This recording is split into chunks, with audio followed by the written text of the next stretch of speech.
राधे राधे। कार्तिक मास की कथा अध्याय 22। राजा पृथु ने नारद जी से पूछा, हे देवर्षि, कृपया आप अब मुझे यह बताइए कि वृंदा को मोहित करके विष्णु जी ने क्या किया और फिर वह कहाँ गए। जब देवता स्तुति कर मौन हो गए तब शंकर जी ने सब देवताओं से कहा, हे ब्रह्मादि देवताओं, जलंधर तो मेरा ही अंश था, उसे मैंने तुम्हारे लिए नहीं मारा है।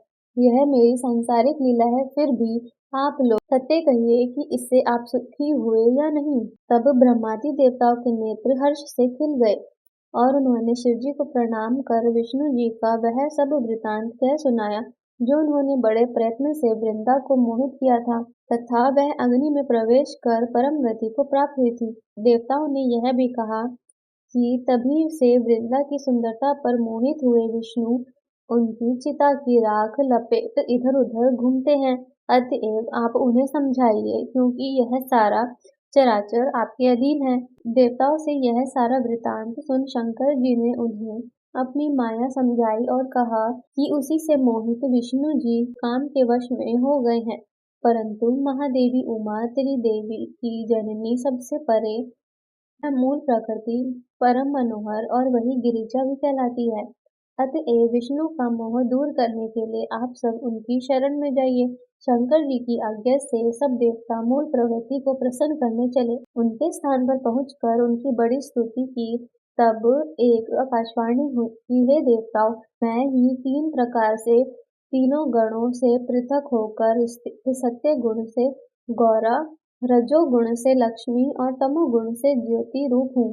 अतएव अब आप लोग मेरी रक्षा के लिए उन देवियों के पास जाओ जो तुम्हारे मनोरथ को पूर्ण कर देंगी। यह सब सुनकर देवता भगवती के वाक्यों का आदर करते हुए गौरी, लक्ष्मी और सरस्वती को प्रणाम करने लगे। सब देवताओं ने भक्ति पूर्वक उन सब देवियों की प्रार्थना की।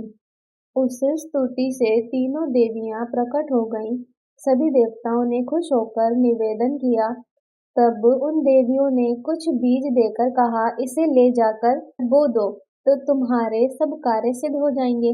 ब्रह्मादि देवता उन बीजों को लेकर विष्णु जी के पास गए। वृंदा की चिता भूमि में डाल दिया। उससे धात्री, मालती और तुलसी प्रकट हुई। विधात्री के बीज से दात्री, लक्ष्मी के बीज से मालती और गौरी के बीज से तुलसी प्रकट हुई। विष्णु जी ने ज्यों ही उन स्त्री रूप वाली वनस्पतियों को देखा तो वे उठ बैठे।